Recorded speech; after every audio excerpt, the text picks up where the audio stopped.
They placed the contract on the mahogany table with an air of arrogance. I can still recall the sound of paper gliding over polished wood. "Please sign here, Vivian," my business partner Roger instructed, his expression twisting into a semblance of a smile. "You won't survive without us. This company would collapse within a week without our expertise." Beside him, his wife Patricia sat, her diamond rings reflecting the afternoon light streaming through my office windows of the building for which I had mortgaged my home. She examined her perfectly manicured nails with feigned indifference. "Darling, you should be thankful we are even making you an offer. Most individuals in your position would walk away with nothing." I am Vivian Clark, and this is the true account of how I transformed their certainty into my triumph. Before I delve into the subsequent events, I would like to know where you are viewing this from. Please share your city or state in the comments. I enjoy knowing the journey of my stories. Now, let me take you back to the origins of this situation, as you must comprehend the meticulous planning behind their attempt to dismantle me. It was April 2019, and I was 63 years old. I had dedicated the past 18 years to establishing Clark & Associates, a medical billing consultancy in Portland, Oregon. What began in my spare bedroom had evolved into a firm with 42 employees and contracts with 17 major hospital networks across the Pacific Northwest. I was not merely surviving, I was thriving. Roger Chen joined me in 2008, shortly after the financial crisis.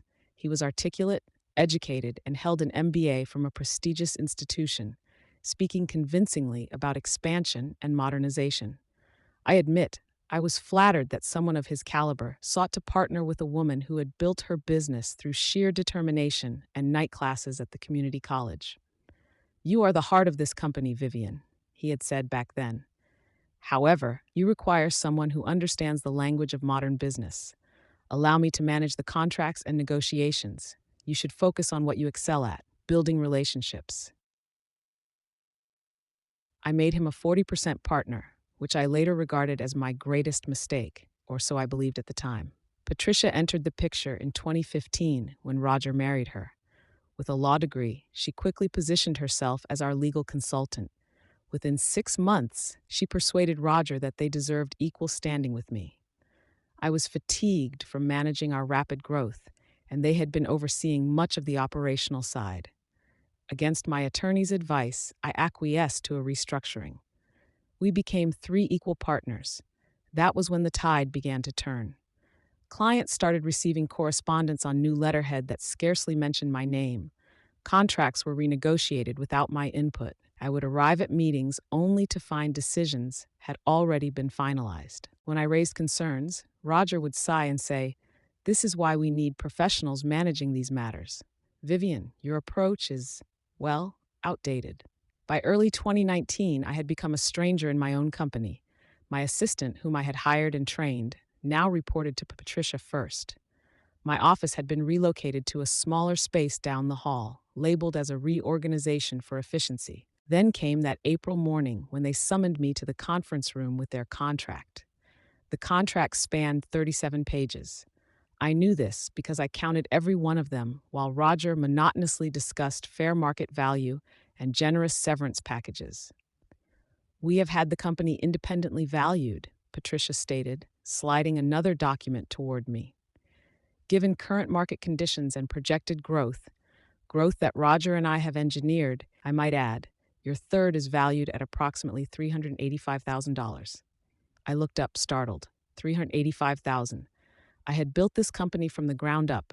Our annual revenue exceeded $4 million. Roger leaned back in his chair, fingers steepled together like a corporate philosopher.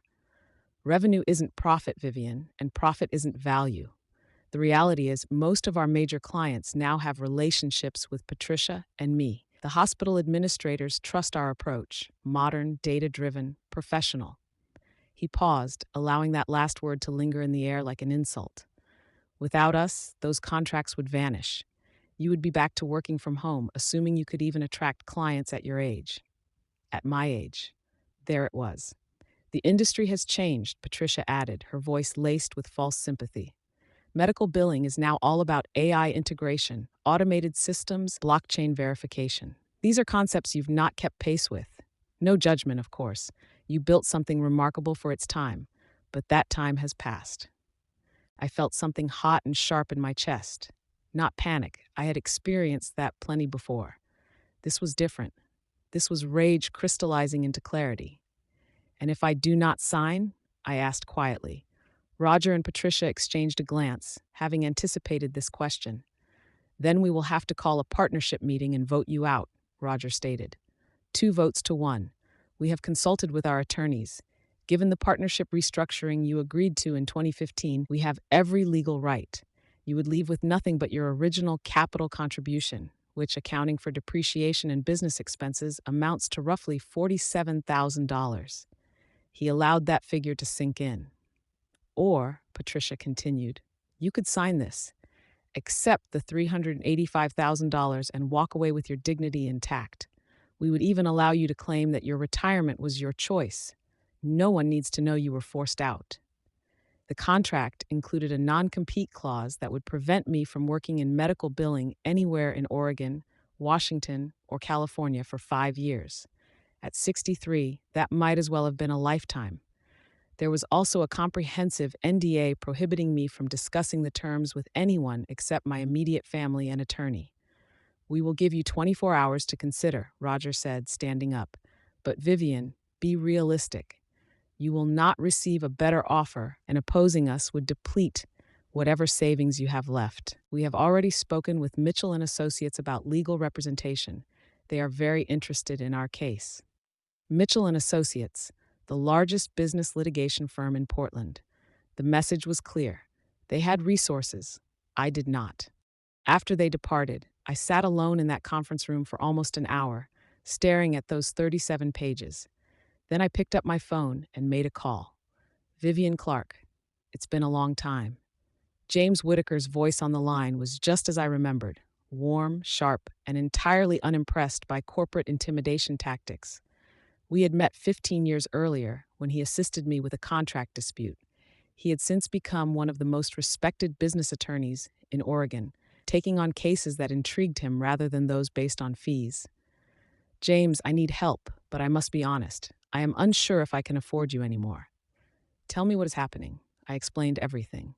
The gradual takeover, the restructured partnership, the contract now before me, with its insulting buyout offer, and the restrictions designed to terminate my career. When I finished, there was a lengthy pause.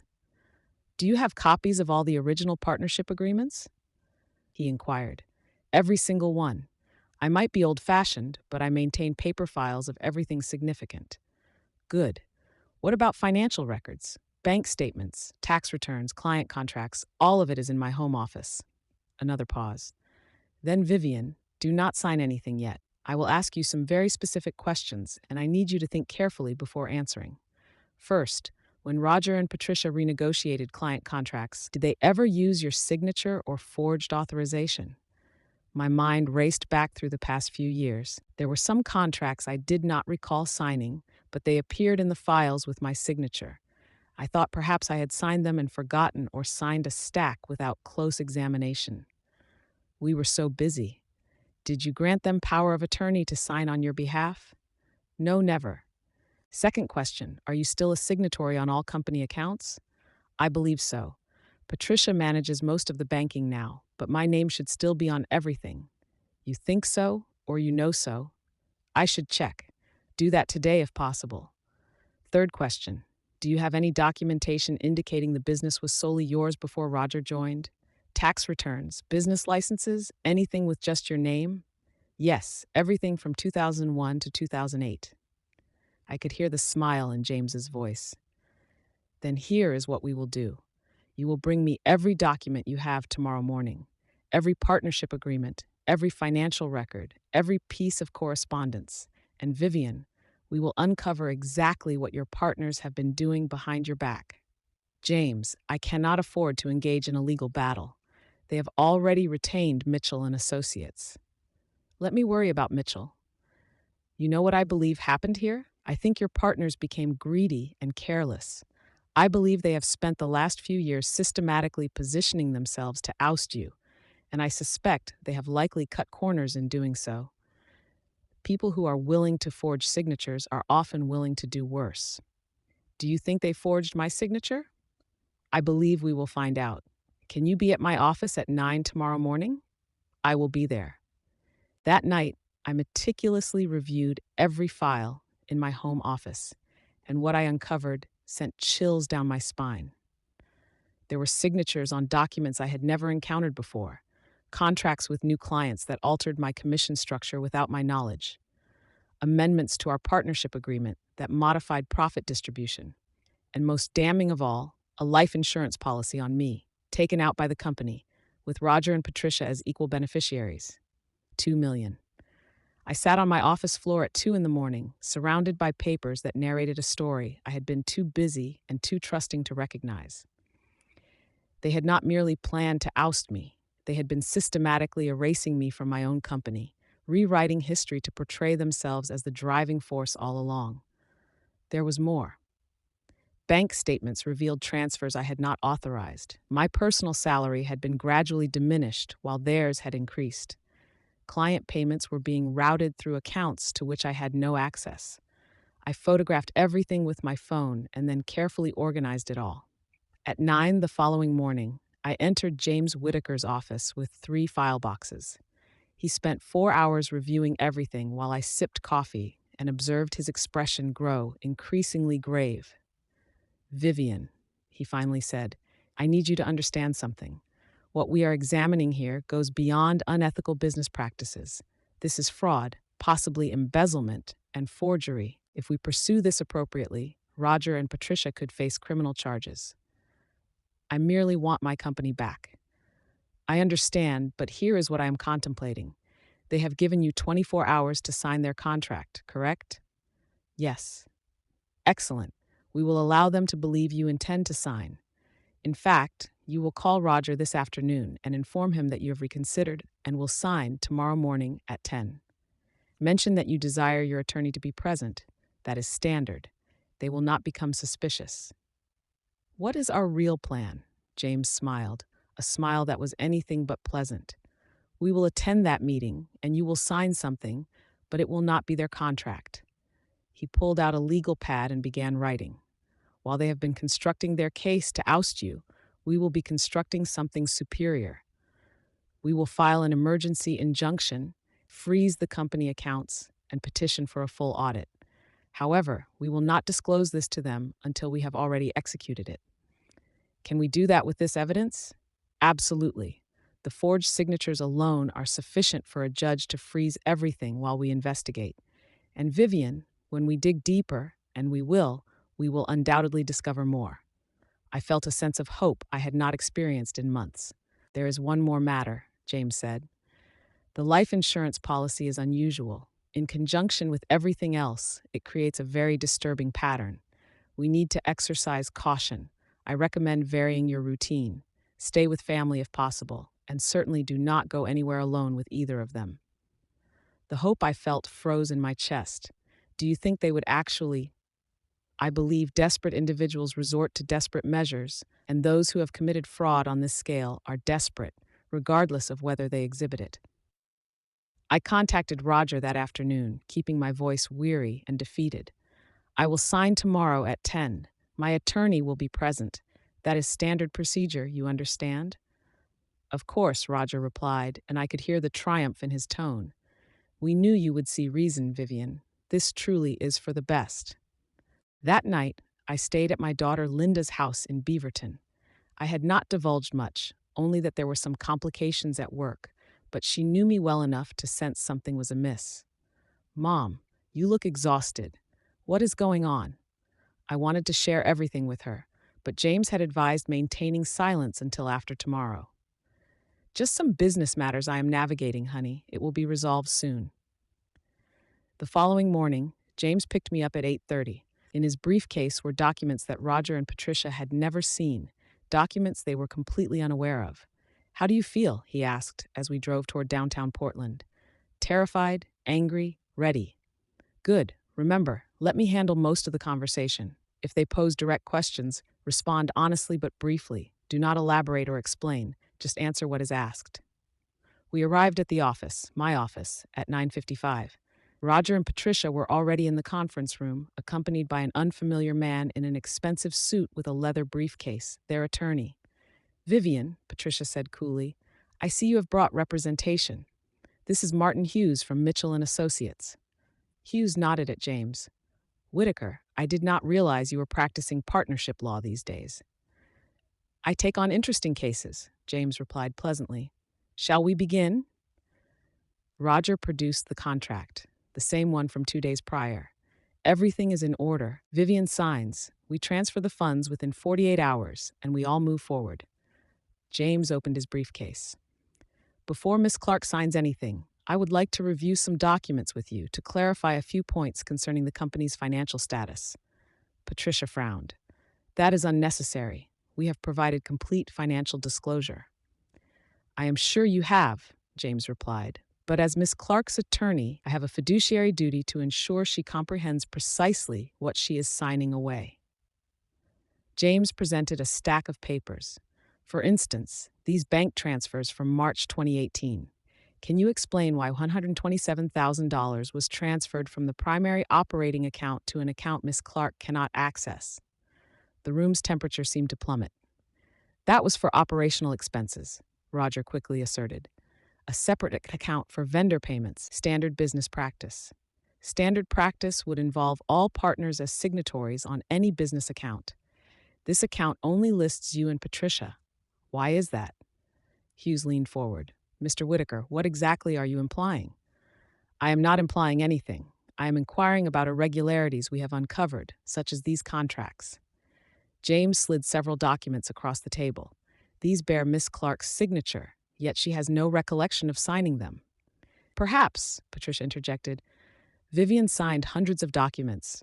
Naturally, she does not remember every single one." "That may be true," James replied, "or perhaps someone has been signing her name without authorization. That constitutes forgery." Roger abruptly stood up. "I believe we are done here." "Actually," James said calmly, "we are just getting started." James pulled another document from his briefcase. "This morning at 8 a.m., I filed an emergency petition with the Multnomah County Circuit Court. Judge Rebecca Morrison granted a temporary restraining order freezing all Clark and Associates bank accounts pending an investigation of possible fraud and embezzlement." He slid the court order across the table. "You what?" Patricia's voice was sharp enough to cut glass. "Furthermore, I have petitioned for a complete forensic audit of all company finances dating back to 2015. The court has appointed Anderson & Co., a forensic accounting firm, to begin that audit immediately. They will have access to everything: bank records, client files, emails, everything." Roger's complexion shifted from pale to red. "You cannot do this. We have a legitimate partnership agreement." "A partnership agreement that was amended multiple times without Miss Clark's knowledge or consent. These amendments," James pulled out more documents, "display Miss Clark's signature. Miss Clark asserts she never signed them. We will let a handwriting expert determine the truth."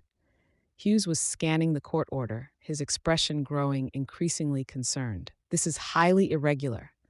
"What is irregular?" James interjected. "A life insurance policy for $2 million taken out on a business partner without her knowledge, with the other partners as beneficiaries. What is irregular is systematically reducing a founding partner's salary while increasing your own. What is irregular is routing client payments through hidden accounts." If you are watching this and have not yet subscribed, now would be an opportune moment, as what transpires next is even more compelling, and you will not want to miss the continuation of this story. Patricia found her voice first. "This is extortion. You are attempting to coerce us into providing her with more money. This is due diligence, and it gets better." James produced yet another document. "I have also filed a complaint with the Oregon State Bar concerning your conduct, Mrs. Chen. As an attorney, you bear ethical obligations: forging documents, creating conflicts of interest, failing to disclose material facts to a client. These are all violations that could lead to disbarment. I never forged anything." "Then you will not mind explaining to the bar's ethics committee how your signature and Rogers appear as witnesses on documents that Miss Clark supposedly signed when she never did so in your presence, as that also constitutes fraud." The room fell silent. Hughes closed his briefcase. I need to consult with my clients privately. Of course, James replied. Miss Clark and I will wait in the lobby. You have 30 minutes. We exited the conference room and walked to the lobby. My hands trembled. That went well, James said quietly. Well, Patricia appeared as if she wanted to kill you. Exactly. Angry individuals make mistakes. Right now, Hughes is explicating to them precisely how much trouble they are in: the criminal exposure, the civil liability, the bar complaint. He is informing them that the best case scenario is they walk away with nothing, and the worst case scenario is they face imprisonment. What do you anticipate they will do? I believe they will extend us an offer. And Vivian, we will refuse it because we are not settling. We are heading to court, and we will win. 28 minutes later, Hughes approached the lobby alone. My clients are prepared to make a counteroffer, he stated stiffly. We are not interested in counteroffers, James replied. You should hear this one. They will resign from the partnership effective immediately. They will transfer their combined 70% share to Ms. Clark for the sum of $1. All company assets will revert to her full control. In exchange, she agrees not to pursue criminal charges and to maintain confidentiality. No. Hughes blinked. Excuse me? No deal. Your clients committed fraud. They forged Miss Clark's signature on legal documents. They embezzled company funds. They devised a fraudulent life insurance scheme. And you expect us to let them walk away? Not a chance. Mr. Whitaker, please be reasonable. If this proceeds to trial, it will be costly and time-consuming for everyone involved. I am prepared for costly and time-consuming. The question is, are your clients prepared for prison? Hughes's jaw tightened. The DA might not even prosecute. Want to wager on that? Because I have copies of these documents being delivered to the district attorney's office as we speak. I also have copies being sent to the FBI, as some of these fraudulent contracts involve federal Medicare billing. That constitutes wire fraud, federal charges. I observed the last bit of color drain from Hughes's face. He had not anticipated the federal angle. I need to consult with my clients once more. You do that. Hughes retreated down the hallway. James turned to me. How are you managing? I feel ill. But James, is there truly enough evidence for criminal charges? Absolutely. The forged signatures alone constitute clear fraud. The financial irregularities indicate embezzlement. And that life insurance policy? That signifies intent to defraud, possibly more. The DA will find this case compelling. It is white-collar crime with evident victims and clear evidence. Another 15 minutes passed. Then Roger appeared, approaching us without Hughes. His shoulders were slumped, and his earlier arrogance was entirely absent. Vivian, he said quietly, can we talk? Just you and me. Anything you say to Miss Clark can be conveyed in front of her attorney, James interjected. Roger disregarded him, focusing solely on me. I know you are angry. You have every right to be. But please contemplate your actions. If you pursue criminal charges, Patricia could lose her law license. I could lose everything. Is that truly what you desire? The audacity of his statement took my breath away. After everything we built together, Roger, I built this company alone. I brought you in. I trusted you, and you repaid that trust by systematically stealing from me and attempting to force me out with threats and forgery. It was not supposed to be this way. Things just became complicated. Complicated? You took out a $2 million life insurance policy on me. That was Patricia's idea. She claimed it was standard business practice. Standard practice to profit from my demise? Leave my sight. Roger's expression hardened. Fine, but you should be aware that we have already retained a criminal defense attorney. We are prepared to fight this. Good, James replied. We look forward to it. The forensic audit took 6 weeks. What Anderson & Co. uncovered was more severe than any of us had anticipated. Roger and Patricia had embezzled over $800,000 from the company over 4 years. They had established shell corporations to invoice Clark & Associates for services never rendered. They had renegotiated client contracts to include kickbacks funneled to accounts they controlled. They had even charged personal expenses, vacations, cars, Patricia's wardrobe, to the company as business expenses. The life insurance policy had been acquired using company funds I had never authorized. Had anything happened to me, Roger and Patricia would have collected $2 million and owned 100% of a company valued at millions more. In August 2019, the Multnomah County District Attorney filed criminal charges against both of them for fraud, forgery, embezzlement, and conspiracy. The Oregon State Bar suspended Patricia's license pending investigation. The civil case progressed more swiftly. In September, Judge Morrison ruled in our favor on every count. The partnership restructuring was declared invalid as it had been based on forged documents. The court recognized me as the sole legitimate owner of Clark & Associates. Roger and Patricia were ordered to return all embezzled funds, plus interest, cover my legal fees, and were permanently barred from working in medical billing in Oregon. However, the most satisfying aspect was this. Remember those modern clients whom Roger and Patricia claimed would abandon me without them? The hospital administrators who supposedly only trusted their professional approach? I personally contacted every single one of them. This is Vivian Clark from Clark & Associates. You may have heard about recent changes in our company structure. I wanted to reach out personally to assure you that we remain committed to the same quality service we have always provided. 17 contracts, 17 conversations. And you know what transpired? Not a single client departed. In fact, 12 of them confessed they had been uncomfortable with how Roger and Patricia operated. Too aggressive, overly focused on upselling. Several mentioned they felt relieved to see my name back on company correspondence. We worked with you for years before they came along, an administrator at Providence Portland told me. Honestly, we retained the contract because of your reputation, not theirs. By December 2019, Clark & Associates not only retained every existing client but also added 3 new contracts. The publicity from the case, while uncomfortable, had actually elevated our profile. Other business owners, who had been pushed out of their own companies, reached out to me for advice.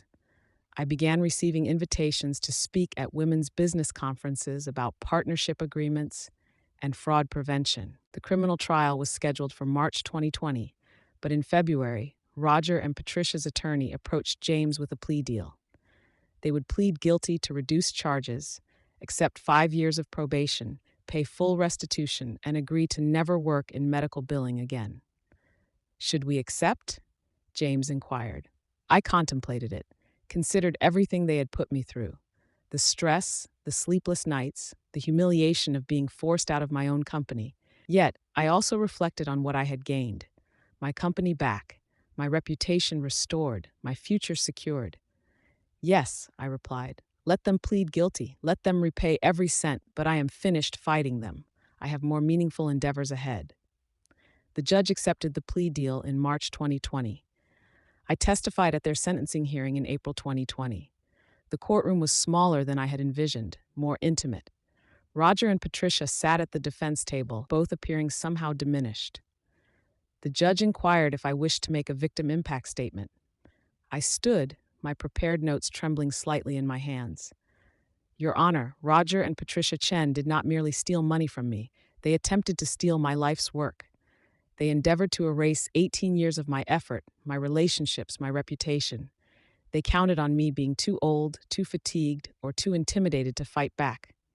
I looked directly at them. You were wrong about all of that. But you were also mistaken about something else. You believed the company would crumble without you. You thought the clients remained only because of you. You regarded me as disposable. Roger avoided my gaze, while Patricia stared at the table.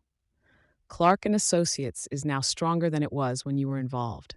Our revenue has increased, and our client satisfaction scores have improved. I remain here, still working, still building, because that is what I have always done. You did not create this company. You nearly destroyed it, but you did not succeed. I folded my notes. I hope you learn from this. I hope you grasp that underestimating women my age is perilous. We are not relics. We are not obsolete. We are experienced, resilient, and far tougher than you believed. The judge sentenced them each to 5 years of probation, 500 hours of community service, and ordered full restitution of $847,000, plus interest and legal fees. Patricia's law license was permanently revoked.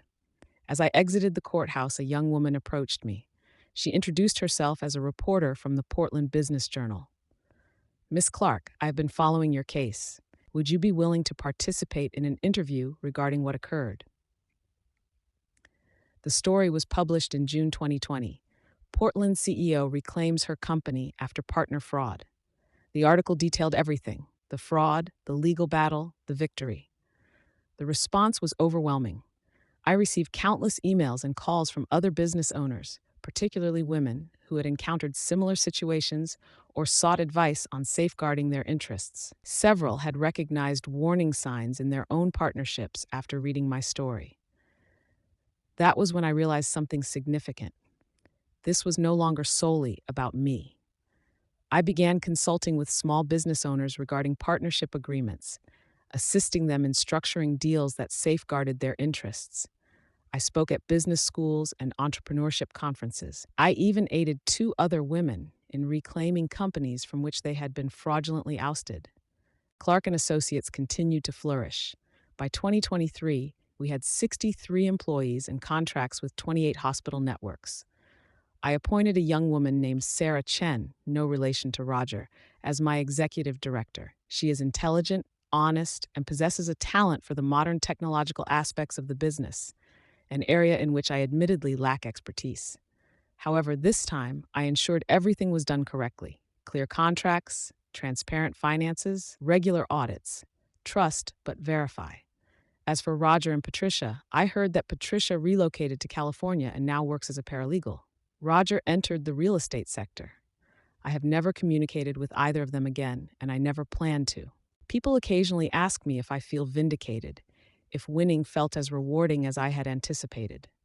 The truth is, it felt even better, not merely because they lost everything, though I will not deny that justice fulfilled something deep within me, but because I proved something far more significant: that one is never too old to fight back, that being underestimated can serve as an advantage, that experience and determination can triumph over arrogance and greed.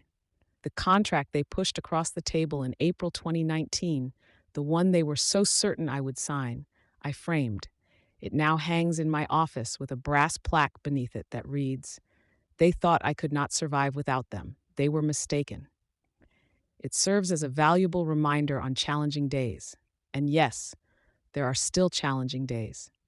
Running a business does not become easier simply because you have won a legal battle, but I awaken each morning knowing that everything I have built is legitimately, legally, and permanently mine. My daughter Linda finally learned the complete story about a year after everything settled. She cried, then grew angry, and then embraced me so tightly I could scarcely breathe. "Mom, why did you not tell me what was happening? I would have helped." "I know, darling, but I needed to navigate this on my own. I needed to affirm my abilities." Last month, I turned 68. Clark & Associates organized a birthday celebration in the office. The entire staff was present, along with several of our long-term clients. Someone crafted a cake shaped like a contract with "void" written across it in red frosting. Sarah Chen delivered a toast to Vivian, who taught us all that being underestimated is merely another form of strategic advantage. Everyone laughed, everyone cheered. I looked around that room at the company I had built, lost, and reclaimed, feeling genuinely and completely happy. For here's what Roger and Patricia never understood. This was never merely about money, success, or business. It was about dignity. It was about refusing to be erased. It was about standing firm and declaring, "No, you do not determine when I am finished. I make that decision. I am not done yet. Not even close. I intend to work for another 5 years, perhaps longer. I am training Sarah to eventually take over, properly this time, with clear succession planning and legal safeguards for both of us. I am constructing something that will endure beyond me, honoring everything I have learned, both the easy lessons and the difficult ones. The signature they believed I would provide, the one that would have obliterated everything I had worked for.